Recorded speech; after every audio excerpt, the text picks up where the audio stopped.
CV is the most important thing that's going to help you be a successful designer.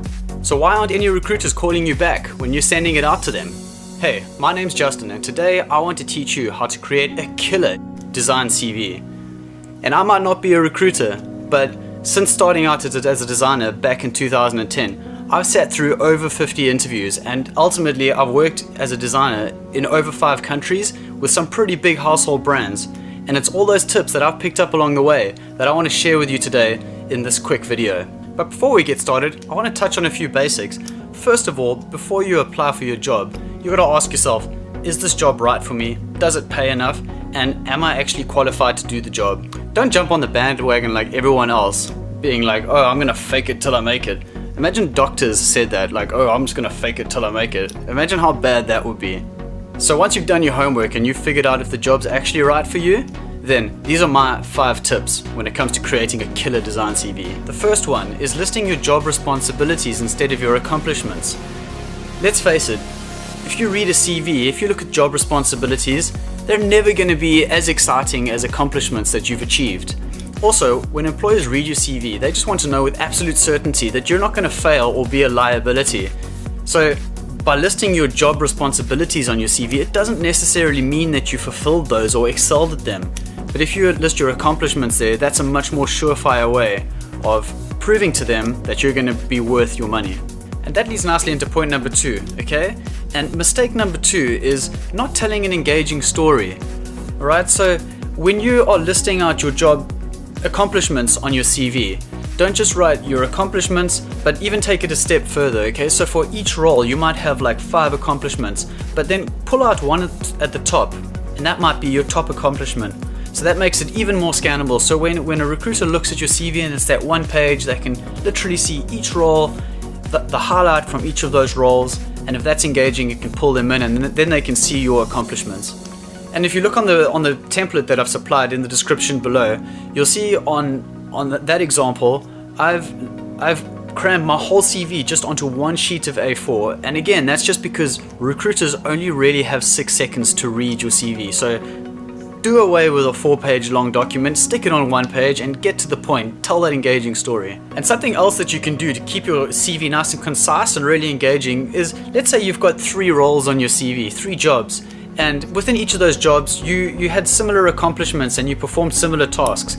Instead of writing, I did wireframing on 3 of those jobs, write something different on each of those jobs so that you cover a broader set of skills and you tell a more holistic story about all of the skills that you have to offer. And so moving into point number 3, okay? Using infographics. A lot of times you'll see on people's, especially on designers, you'll see on their CVs they've got skills graphs, like my skills in Illustrator are like 7 out of 10, or like on Sketch they're 8 out of 10. That completely undermines you as a designer, because as a designer you're meant to be an expert communicator, avoiding all ambiguity, really getting to the point. But the skills graph, what is 8 out of 10 in Sketch? For a beginner it's something completely different to someone who's advanced. So the skills graph really doesn't help. And also rating yourself, it just doesn't make any sense, because people are notoriously inaccurate at rating themselves. Did you know that, for example, an idiot will much more likely score themselves highly than a smart person would, purely because a dumb person wouldn't be aware of the full complexity of a situation. Okay, so never rate yourself on your CV, simply just list out your skills if you need to do that. Error number 4, okay, using the same CV for every application. You hear this all the time. People say you should tailor your CV per job application to be most relevant to that role.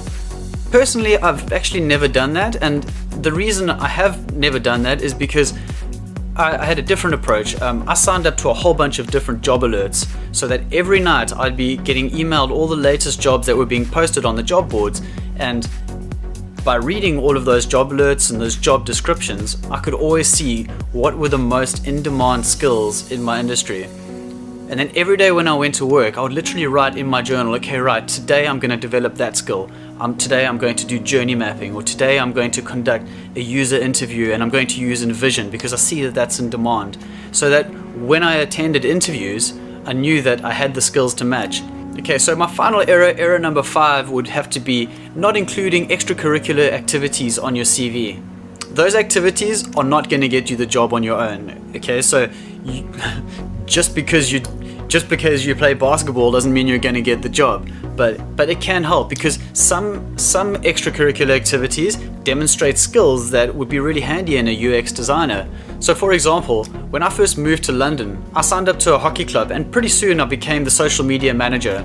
I stuck that on my CV because, first of all, sport, it shows things like fitness, teamwork, commitment, and competitiveness. And these are all really valuable skills, especially in the corporate world or as a UX designer. Another example is, more recently I became involved in a public speaking club. Definitely put that on your CV, because public speaking is such an important part of design. Selling your concepts, communicating your ideas, debating, critical thinking, all of these skills, they are invaluable, especially as a designer. So think about what you do outside of work and how those skills might actually complement you in the workspace. Alright, so that was my 5 big errors to avoid when you're designing your designer CV. We'll go over them again. 1. Listing job responsibilities instead of accomplishments. Put your accomplishments on the CV, not the responsibility, those are lame. Number 2. Not telling an engaging story. Get to the point. Pull the highlights out of each of your job roles in the past. Make your CV engaging. Stick it on one A4 sheet. Make it simple. Number 3. Using infographics. Skills graphs do not work. They undermine your credibility. Don't do it. Number 4. Using the same CV for every job application. You can do that, but just do your research and see what's in demand in the industry. Okay? Number 5. Not including extracurricular activities. They are important. Skills outside of your day-to-day job complement your outputs in the workplace, and employers and recruiters know this, okay? So think about the value that you bring to your work through the skills that you garner outside of the workplace, and put them in there, or talk about them at least in the interview. So those are my 5 errors to avoid when you're designing your designer CV, alright? Don't forget to head over to my website and download that free CV template that I've stuck up there for you guys, and until next time, be awesome and have fun. Alright, bye.